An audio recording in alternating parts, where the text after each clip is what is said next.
कथेचे शीर्षक आहे प्रेमकथा लग्नानंतरची. कथेच्या लेखिका आहेत स्वप्नाली. वाचक निकिता लोखंडे साखळकर. लग्नानंतरची प्रेमकथा भाग पहिला. आज त्याची सुट्टी होती आणि योगायोगाने आज त्यांच्या लग्नाला 1 वर्ष पूर्ण झालेलं. 1 वर्ष कसं गेलं हे दोघांनाही खरं तर कळत नव्हतं. नावाला फक्त लग्न केलं होतं दोघांनी. एकमेकांची मनं सांभाळत जपत कसा तरी नाही म्हणता येणार, पण चालू होता संसार. नच्ची म्हणजे नचिकेत. नच्चीला नेहमीप्रमाणे आजही लवकर जाग आली होती आणि नेहमीप्रमाणे तिच्या भावनाशून्य निरागस चेहऱ्याकडे बघत बसला होता. पण आज मात्र त्याला तिच्या चेहऱ्यावर काहीतरी वेगळं समाधान, उत्सुकता यांचं मिश्रण दिसत होतं. तो कुतूहलाने ते निरखण्याचा प्रयत्न करत होता, पण बिचारा नची आजही त्यात फेल जात होता. तेवढ्यात त्याच्या मोबाईलच्या रिंगने तिची झोपमोड झाली. ती होऊ नये म्हणून त्याने पटकन मोबाईल सायलेंटवर केला, पण काही फायदा झाला नाही. ती पटकन उठली आणि फ्रेश होऊन किचनमध्ये गेली सुद्धा. तरी नची मात्र फोनवर फक्त हॅलो हॅलो बोलत होता. लक्ष मात्र मयुरीकडेच होतं, कारण आज पहिल्यांदा तिने त्याला GM केस जो दिला होता. तिकडे फोनवर मात्र आदिती त्याला ओरडून ओरडून थकली होती, म्हणून तिने फोन कट करून परत लावला. पठ्ठीला वाढदिवसाच्या शुभेच्छा ज्या सगळ्यांच्या अगोदर द्यायच्या होत्या. फोन सावरतच, हाय, बोल ग अंबाबाई. काय रे, इतकं काय झालंय वैतागायला? आदिती म्हणाली. तू अशी कशी ग, नेहमीच अयोग्य वेळी कडमडतेस, नची म्हणाला. मी काय केलंय रे नच्या, तुला जरा लवकर किस घेता येत नाही का? आता लवकर म्हणजे कधी आणि किती लवकर घ्यायचा तू सांग. नंतर त्याला क्लिक होतं आणि तो अजून जोरात ओरडतो. वेट, आदू, तुला कसं कळलं की? नची म्हणाला. काय कळलं की? हा, बोल ना नच्या, आदितीने विचारलं. तू फोन का केला होतास? म्हणजे तुझ्या लक्षात नाहीये का? आदितीने विचारलं. ए माकडे, बोलतेस का? ठेवू फोन. ए ठेव, चल ठेव. धमकी आपल्याला द्यायची नाही. PSI असशील तुझ्या घरात, मी तुझ्या बायकोलाच फोन लावते, बाय. असं म्हणून आदितीने फोन ठेवून दिला. तिच्या अशा बोलण्याने नची अजूनच गोंधळतो. आधीच अचानकपणे मयुरीने दिलेल्या किसने तो कन्फ्यूज असतो. त्यात परत हे विचार करत बाहेर येऊन तो पेपर वाचत असताना आजूबाजूलाही आज त्याचं जरा जास्तच लक्ष होतं. आता यावेळी त्याला खरं तर चहाची जास्त गरज होती. तेवढ्यात साडीचा पदर आणि निरा सांभाळत मयुरी त्याच्यासमोर चहा घेऊन उभी राहते. तिची ते सगळं सावरण्याची धडपड, ओले केस असल्यामुळे डोक्याला बांधलेला टॉवेल, गडबडीत चेहऱ्यावर मेकअप, काय साधी टिकली सुद्धा नव्हती. अंघोळ करून गडबडीने तशीच आल्याने साबणाचा तो मोहित करणारा वास. एकूण कधी नव्हे तर PSI नचिकेत परत एकदा गडबडले होते. त्याला तसंच बघत हसत ती निघून जाते. याच्या मात्र अंगाला घाम फुटला होता. चहा पीत पीत तिच्या हालचालींचं निरीक्षण करत तो भूतकाळात गेला. त्याला दोघांची पहिली भेट आठवली. सकाळचे 8 वाजलेले असतील. साधारणपणे नाईट ड्युटी असल्यामुळे नचिकेत अगोदरच वैतागला होता. केबिनमध्ये बसून फाईलमध्ये डोकं खुपसून त्याने स्वतः सोबत सगळ्या स्टाफला अपूर्ण असलेल्या केसची लिस्ट करायला सांगितली. त्यामुळे नाईट ड्युटीवाले नाराज होऊन काम करत होते. त्याचवेळी हवालदार साळुंखे यांच्याजवळ एक ज्येष्ठ नागरिक आणि एक लेडी काहीतरी चर्चा करत असताना त्यांचा चढलेला आवाज ऐकून नचिकेतच्या डोक्याची शीर अजूनच सटकली. तसा त्याला पटकन राग येत नसायचा, पण होतं ना कधी कधी कामाचा राग तिसऱ्याच कोणावर तरी निघतोच, आणि तसंच झालं त्याचं. तो गडबडीत तसाच बाहेर आला आणि जरा रागातच कोणाकडेही न बघता सरळ टेबलावर दोन्ही हात ठेवून त्याने साळुंखेंना बोलायला सुरुवात केली. किती वर्ष झाले तुम्ही ड्युटी करताय आणि हे पोलीस स्टेशन आहे, वेड्यांची शाळा नाहीये. कंप्लेंट लिहून घ्यायला इतका दंगा का करायला लागतोय? नची म्हणाला. इतका वेळ बसून असलेले साळुंखे लगेच उभे राहतात आणि सॉरी सर म्हणून शांत उभे राहतात. नचिकेत आता स्वतःचा मोर्चा कंप्लेंट करणाऱ्यांवर वळवतो. तो बोलणार तेवढ्यात समोरची लेडी त्या आजोबांना समजावत होती. तसंच तिचं नचीच्या बोलण्याकडे सुद्धा लक्ष होतंच. स्वतःचे शब्द गिळून तो तिच्याकडे एकटक बघत असतो. ती होती मयुरी. स्टेप कट केलेली तिचे ते कुरळे केस तिने रिकामे सोडले होते. कानात मोठे सिल्वर झुमके, पिवळा अफगाणी कॉलरचा कुर्ता, त्यावर गुलाबी रंगाची लेगिन्स, हातात सिल्वर रंगाची एक मोठी बांगडी. हे सगळं कमी की काय म्हणून तिच्या ओठावर एक तीळ. तिला बघून त्याच्या तोंडातून एकच शब्द निघाला, परफेक्ट कॉम्बो. ती रागाने त्याच्याकडे बघत बोलते. Excuse me. नचिकेत परत त्याच्या आहे त्या ॲटिट्यूडमध्ये येऊन त्यांना सांगतो, साळुंखे, परत असा बिनकामाचा गलका करू नका. सगळेजण इथेच काम करतायत, त्यामुळे दुसऱ्यांना डिस्टर्ब होणार नाही याची काळजी घ्या. असं बोलतच त्याने तिच्यावर एक नजर टाकली आणि केबिनमध्ये जायला निघाला. तेवढ्यात तिने नच्चीला आवाज दिला. Excuse me sir. नच्चीने मागे बघितलं. मघाशी तुम्ही म्हणालात की ही वेड्यांची शाळा नाहीये, म्हणजे तुम्ही समजूतदार आहात हे समजू का मी? आणि तसं असेल तरी आजोबांची केस लिहून घ्यायला इतकी टाळाटाळ का करतात हे साळुंखे सर? मयुरीने विचारलं. साळुंखे, या काय म्हणतायत? सर, लिहून घेतो मी कंप्लेंट, साळुंखे म्हणाले. नची मानेनेच होकार देत केबिनमध्ये येतो. तसा त्याला मयुरीचा आवाज ऐकायला येतो. तुम्ही शिफारसीशिवाय कंप्लेंट लिहायच्या सुद्धा सोडून दिल्या का? नचिकेत ते ऐकून मनातच हसतो आणि विचार करतो, चला, देश सुधारतोय, मुलीही आता बोलायला लागल्यात.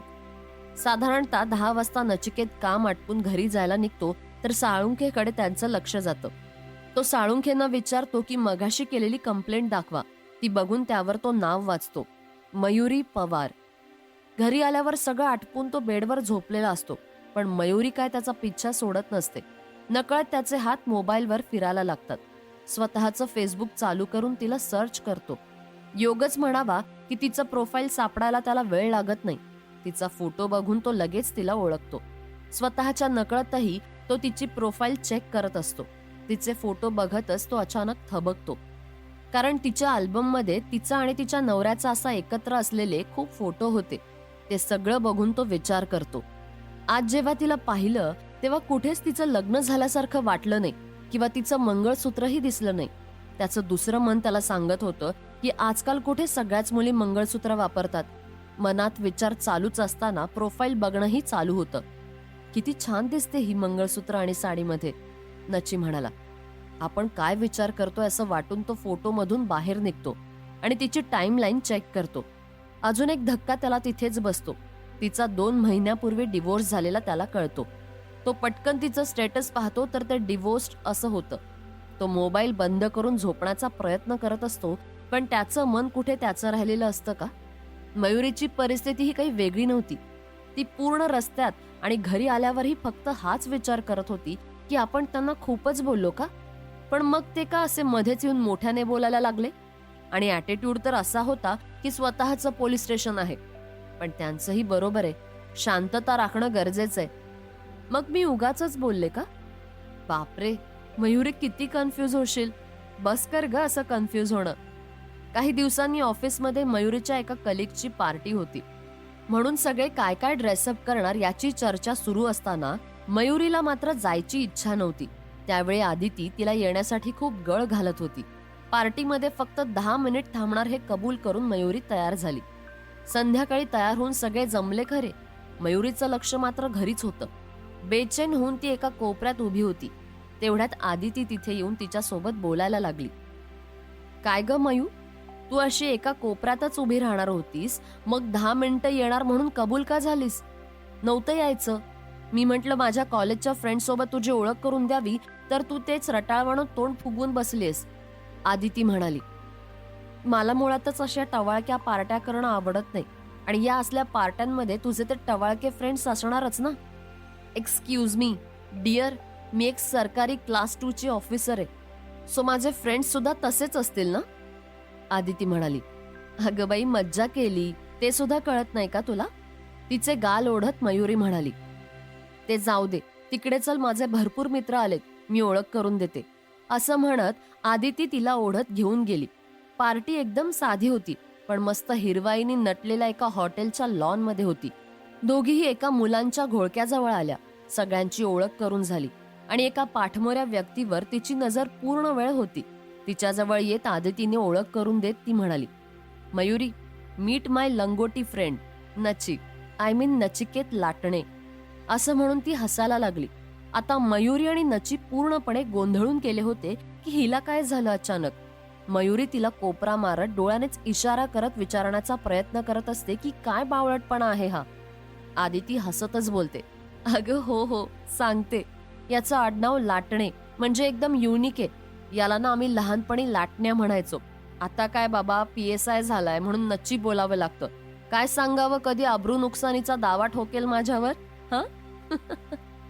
आता मयुरीला सुद्धा हसायला येत होतं, पण अचानक तिचं लक्ष नचीकडे जातं. तो तर तिच्याकडे एकटक बघत होता. त्याने घातलेल्या फिकट पिवळ्या टी शर्ट आणि ब्लॅक जीन्सवर आणि त्या दिवशीच्या वर्दीमध्ये कसा दिसतो याची ती नकळतपणे तुलना करू लागली होती.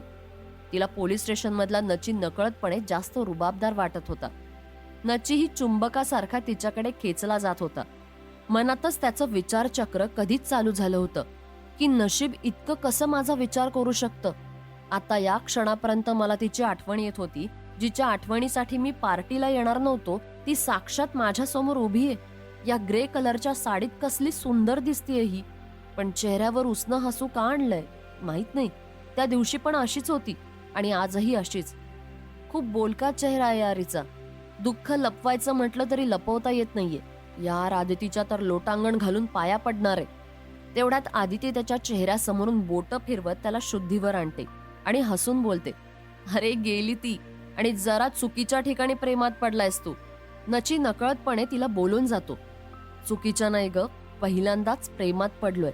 चूक काय आणि बरोबर काय याचा अनुभव नाहीये मला. म्हणजे खरंच तू तिच्या प्रेमात पडलायस? आदितीने विचारलं. नचिकेत तिला समजून सांगत म्हणाला, अगं म्हणजे आता कसं सांगू, खूप मोठी स्टोरी आहे. उद्या भेटूया का? I am very serious about her. यार 8 दिवस झाले झोपलो नाहीये नीट. आदिती विचार करत बोलते, खूपच पुढे गेलायस तू. उद्या बोलू आपण, पण काही होईल असं वाटत नाही.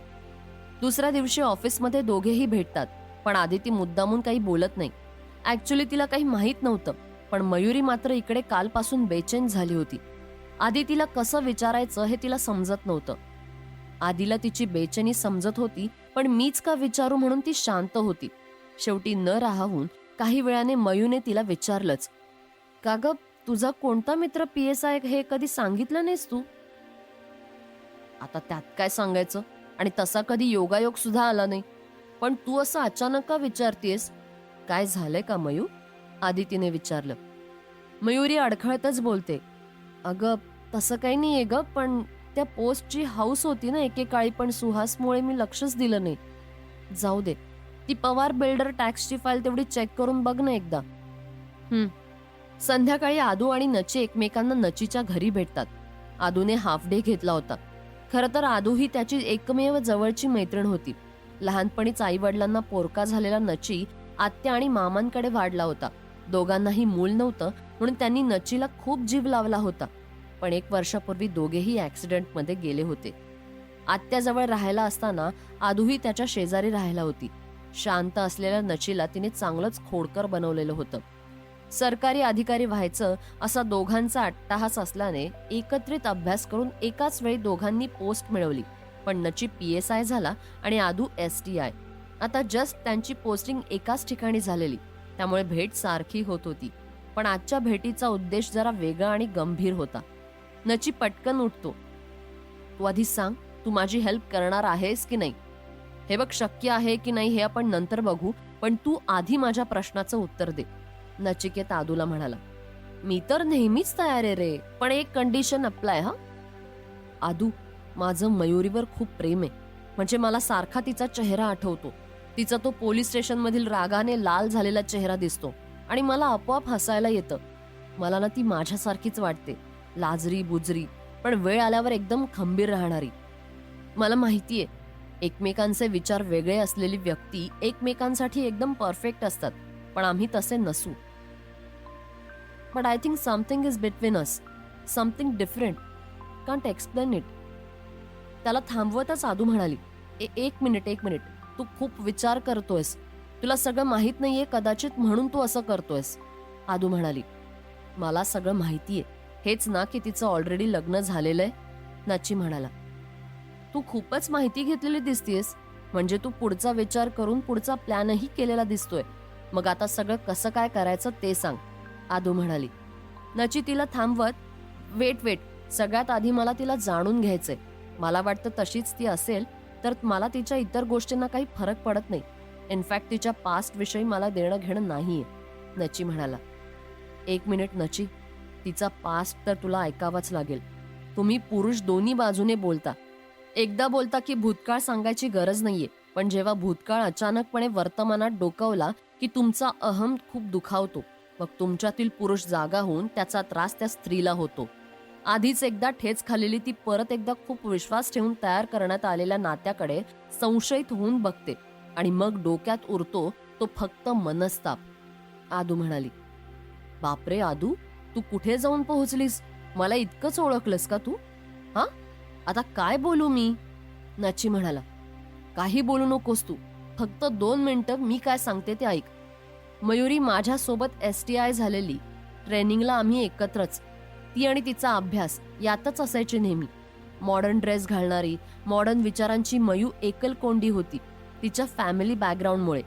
ट्रेनिंगमुळे आमचं ट्युनिंग जुळलं आणि पोस्टिंग झाल्यावरही कॉन्टॅक्टमध्ये राहिलो, म्हणून ती अजूनही माझी बेस्ट फ्रेंड आहे. राहिला प्रश्न तिच्या लग्नाचा, तर सुहासच्या ती अखंड प्रेमात होती. सुहासही तिच्यावर प्रेम करायचा, पण लग्नानंतर 2 वर्षातच डिवोर्स घ्यायच्या अगोदर त्याने त्याच्या कलिग बरोबर अचानक लग्न केलं. मयू इतकी शॉकमध्ये होती की त्याने मला माझी चूक झाली असेल तर ती न सांगता किंवा ती सुधारण्याचा एकही चान्स न देता इतकं मोठं पाऊल टाकलं. म्हणजे माझ्यातच काहीतरी कमी असेल असं म्हणून तिने त्याला काही न विचारताच त्याचं तोंडही न पाहता डिवोर्स देऊन टाकला. आता ती एकटीच असते. तिच्यासोबत सुहासचे आजोबा असतात, ज्यांना त्यांचं वागणं अजिबात पटलं नाही, म्हणून ते मयू सोबतच राहतात. मयू ही त्यांची अगदी लहान बाळाप्रमाणे काळजी घेते. खूप वयस्कर आहेत ते. ऑफिसमध्ये असले की दिवसातून 10 कॉल असतात त्यांना. खूप चांगली आहे रे ती. खरं सांगू, माझा भाऊ, दीर असं कोणी असतं ना, मी नक्की त्याच्यासाठी मयूचा विचार केला असता. तो टोणगा बघ ना, लग्न करून रिकामा पण झाला, पण आम्हा बायकांना सगळं विसरायला सावरायला वेळ लागतो. त्यात हा समाज विसरूनही देत नाही आणि शांत जगू सुद्धा देत नाही. वाळलेल्या जखमेच्या खपल्या काढून रक्त काढायचं फक्त काम समाज करत असतो. तू तसा नाहीयेस मला माहितीये, पण तुमच्या दोघांना विशेष करून तुला खूप टोमणे सहन करावे लागतील. तुझे पैसे, तुझी पोस्ट हे सगळं पाहून तुझ्या प्रेमात पडले असं बोलायला पण कमी करणार नाहीत. या सगळ्याचा वैताग तू तिच्यावरही नकळतपणे काढू शकतोस. लग्नाच्या अगोदर मागे मागे फिरणारे लग्न झाल्यावर बायकोला लाथ मारायला कमी करत नाही. या सगळ्याचा विचार कर. आणि नंतर तुला तरीही वाटलं की तू तिच्यासोबत लग्न करू शकतो, मग ॲमेन. आदू म्हणाली, तुला माहितीये आदू, गेले 15 दिवस हाच विचार करतोय. सगळ्या शक्यता तपासल्या, पण एकही प्रेमापुढे वरचढ ठरत नाहीये. तुझ्यासारखं ट्रॅजेडिक बोलता येणार नाही, पण तिला नक्की खूप सुखात ठेवेन. विश्वास ठेवू शकतेस. नची म्हणाला, मग बोल, कधी जाऊया तिच्या आजोबांकडे लग्नाची बोलणी करायला?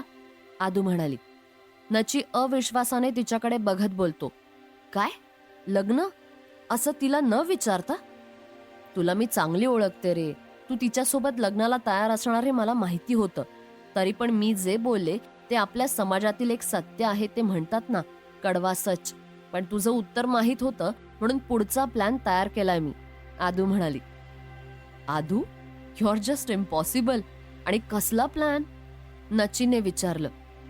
मला माहितीये रे, ती तुला ओळख काय, पण शुद्ध भाषेत सांगायचं ना तर साधी भीक सुद्धा घालणार नाहीये. म्हणून आपण डायरेक्ट तिच्या आजोबांना गाठायचं.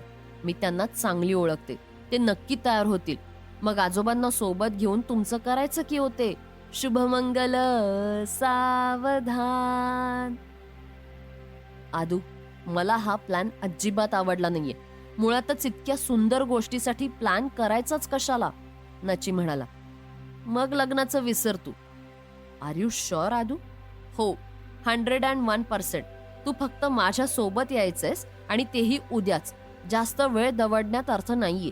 आता मोहीम, नचीचं लग्न. ओके बाईसाहेब, अजून काही आदेश? नचीने विचारलं. सगळं ठरवून दोघेही दुसऱ्या दिवशी मयुरी घरी नसताना तिच्या घरी गेले.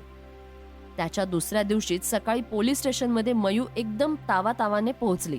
रागातच तिने दोन्ही हात टेबलवर ठेवून हवालदार साळुंखे यांच्यावर कटाक्ष टाकला. मला मिस्टर नचिकेत यांना भेटायचंय, मयुरी म्हणाली. साळुंखे जरा गडबडले. अहो मॅडम, मी तक्रार नोंदवलीये, आता परत साहेबांना का भेटायचंय? माझं दुसरं काम आहे, असं म्हणून ती केबिनकडे निघाली. तिला थांबवतच साळुंखे म्हणाले, साहेब नाहीयेत, मला त्यांचा ऍड्रेस सांगा. मयुरी म्हणाली. हो मॅडम, असं कसं तुम्हाला पत्ता देऊ? तुम्ही देता का? आणि नाही दिला तरी मला मिळवता येईलच. असं बोलत तिने आदूला कॉल करून ॲड्रेस घेतला आणि रागाने तिथून निघाली. मनात काहीतरी ठरवून फायनली ती नचीच्या घरी निघाली होती.